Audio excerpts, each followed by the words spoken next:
ഇന്ന് ഡോക്ടർ ടോക്സിൽ നിങ്ങളെല്ലാവരും ഏറ്റവും കൂടുതൽ കേൾക്കാൻ ആഗ്രഹിച്ച എൻ്റെ ഡോക്ടർ ലൈഫ് സ്റ്റോറിയാണ് ഞാൻ നിങ്ങൾക്ക് പറഞ്ഞു തരാൻ പോകുന്നത് കേട്ടോ. 2009 ഞാൻ കോഴിക്കോട് മെഡിക്കൽ കോളേജിൽ നിന്ന് MBBS ചേരുന്നത്. ഞാൻ ചേരുന്ന സമയത്ത് സത്യം പറഞ്ഞാൽ എൻ്റെ നാട്ടിലോ എൻ്റെ വീട്ടിലോ എൻ്റെ കുടുംബത്തിലോ ആരും തന്നെ MBBS ചെയ്തിട്ടില്ല.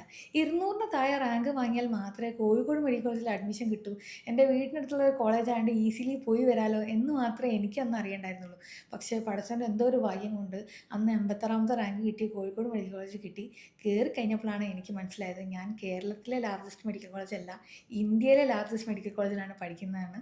വളരെ അഭിമാനത്തോടു കൂടിയായിരുന്നു കോഴിക്കോട് മെഡിക്കൽ കോളേജിൽ ഞാൻ പഠിക്കാൻ തുടങ്ങിയത്. പക്ഷേ 2011 എൻ്റെ ജീവിതത്തിലൊരു വലിയ ട്വിസ്റ്റ് വന്നു. എൻ്റെ ഗ്രാൻഡ് മദറിന് ഒരു സ്ട്രോക്ക് വന്നു. എൻ്റെ കല്യാണം കാണണം എന്ന ആഗ്രഹം പറഞ്ഞു. അന്ന് മലബാറുകാരുടെ ഇടയിൽ കല്യാണമൊക്കെ കഴിഞ്ഞ് കഴിഞ്ഞാൽ പിന്നെ പഠനം കണക്കാം. എൻ്റെ വീട്ടുകാർക്ക് പോലും സത്യം പറഞ്ഞാൽ ആ പേടിയുള്ളൊരു കാലഘട്ടത്തിലാണ് ഷൗക്കാക്ക എൻ്റെ കല്യാണം കഴിക്കുന്നത്. ഭാഗ്യം കൊണ്ട് അവരുടെ വീട്ടുകാരാണെങ്കിലും ഷൗക്കാക്കാണെങ്കിലും എന്നെ നന്നായിട്ട് പഠിപ്പിച്ചു. 2014 ആകുമ്പോഴത്തേനും കോഴ്സ് കഴിഞ്ഞു. പിന്നെ 2015 ഓൺവേർഡ്സ് അഭിമാനത്തോടെ നമുക്ക് ഇങ്ങനെ സ്റ്റെപ്പിട്ട് വർക്ക് ചെയ്യാം. ഫസ്റ്റ് തന്നെ നമ്മൾ ഇൻറ്റേൺഷിപ്പ് അഥവാ ഹൗസ് ഏജൻസിയാണ് ചെയ്യുക. ഹൗസ് ഏജൻസിയിൽ എങ്ങനെയാണെന്ന് വെച്ചാൽ കോഴിക്കോട് മെഡിക്കൽ കോളേജിൻ്റെ തന്നെ വ്യത്യസ്ത ഡിപ്പാർട്ട്മെൻറ്റിൽ നമ്മൾ വർക്ക് ചെയ്യണം, അതിൻ്റെ അനുഭവങ്ങൾ പഠിച്ചെടുക്കണം.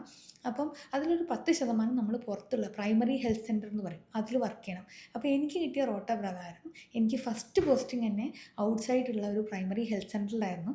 അപ്പം എൻ്റെ കൂടെ ആയിരുന്നു എൻ്റെ കൊളീഗായിട്ടുണ്ടായിരുന്നത്, ഞാൻ പറഞ്ഞ ആയുർവേദ കഴിഞ്ഞ ചേട്ടനായിരുന്നു. അപ്പോൾ അദ്ദേഹത്തിനായിരുന്നു ഫസ്റ്റ് നൈറ്റ് ഡ്യൂട്ടി കിട്ടിയത്. അപ്പം അദ്ദേഹം നൈറ്റ് ഡ്യൂട്ടി കഴിഞ്ഞ് പിറ്റേന്ന് ഞങ്ങളെല്ലാവരും അദ്ദേഹത്തിനടുത്ത് പോയി ചോദിച്ചു. കാരണം പകൽ ഡ്യൂട്ടി നമുക്ക് പ്രശ്നമില്ല, എല്ലാവരും സപ്പോർട്ട് ചെയ്യാനുണ്ട്, ഗ്രൂപ്പായിട്ടാണ് നമ്മൾ വർക്ക് ചെയ്യണത്, നമ്മളെ നോളജ് ഷെയർ ചെയ്യുന്നതുകൊണ്ട് നമുക്ക് പ്രശ്നമില്ല. പക്ഷേ രാത്രി ഡ്യൂട്ടിയിൽ നമ്മൾ ഒറ്റക്കാണ് ഡീൽ ചെയ്യേണ്ടത്. അപ്പോൾ ചേട്ടനോട് ചോദിച്ചു എന്തൊക്കെയായിരുന്നു ഇന്നലെ വന്ന കേസസ്. അപ്പോൾ ആ ചേട്ടൻ പറഞ്ഞു ഇന്ന് ഈ പ്രദേശത്തൊരു മരണം ഉണ്ടായിരുന്നു, അപ്പം അത് സ്ഥിരീകരിക്കാൻ ഇങ്ങോട്ടേക്കാണ് വന്നത്. നമുക്ക് നോളേജൊക്കെ ഉണ്ടായിട്ട് കാര്യമില്ല, ആദ്യമായിട്ട് ഡീൽ ചെയ്യേണ്ട സിറ്റുവേഷനാണ്. സത്യം പറയല്ലോ, അന്നത്തെ നൈറ്റ് ഡ്യൂട്ടി ഞാൻ ഒരുപാട് പേടിച്ചാണ് എടുത്തത്. പക്ഷേ ഒരു കുഴപ്പം ഉണ്ടായിട്ടില്ല, നൈറ്റ് ഡ്യൂട്ടിയൊക്കെ സമാധാനത്തിൽ കഴിഞ്ഞു.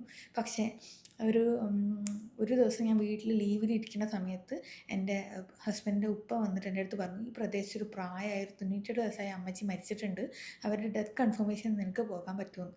അന്ന് എൻ്റെ കയ്യിൽ ഒരു സ്റ്റെത്തും ഒരു ടോർച്ചും മാത്രമേ ഉണ്ടായിരുന്നുള്ളൂ. എൻ്റെ ക്ലിനിക്കൽ നോളേജ് വെച്ച് അവരുടെ ഡെത്ത് ഞാൻ കൺഫേം ചെയ്തു. സത്യം പറയാലോ, ഉള്ളിൻ്റെ ഉള്ളിൽ പേടിയുണ്ടായിരുന്നു, എൻ്റെ ക്ലിനിക്കൽ നോളേജ് ഒറ്റ തെറ്റി പോയിട്ട് അവരൊക്കെ എണീറ്റ് വരുമോ, എന്നാൽ പിന്നെ ഞാൻ അത്രയും കാലം പഠിച്ചത് കാര്യം ഉണ്ടായിരുന്നില്ല. പക്ഷേ അതിന് പേടിക്കേണ്ട ഒരു സിറ്റുവേഷൻ ഉണ്ടായില്ല. കോഴിക്കോട് മെഡിക്കൽ കോളേജിൽ പഠിച്ചതിൻ്റെ എല്ലാ വാല്യൂടെ തന്നെ പിന്നീട് അങ്ങോട്ടൊരു ജീവിതം മുന്നോട്ട് പോയി. കോഴ്സ് കഴിഞ്ഞ് ഹൗസ് സർജൻ കഴിഞ്ഞപ്പം കേരളത്തിലെ തന്നെ വൺ ഓഫ് ദ ഫേമസ് ആയിട്ടുള്ള ഒരു സ്വകാര്യ ഹോസ്പിറ്റലിൽ എനിക്ക് വർക്ക് ചെയ്യാനുള്ള അവസരം കിട്ടി. എമർജൻസി ഡിപ്പാർട്ട്മെൻറ്റിലായിരുന്നു എൻ്റെ തുടക്കം. അതുമാത്രമല്ല ആ സ്വകാര്യ ഹോസ്പിറ്റൽ ഒരു ചാരിറ്റി ബേസ്ഡുള്ള ഹോസ്പിറ്റലും കൂടിയായിരുന്നു. അവരുടെ ഭാഗമായിട്ട് ഒരുപാട് മെഡിക്കൽ ക്യാമ്പസിൽ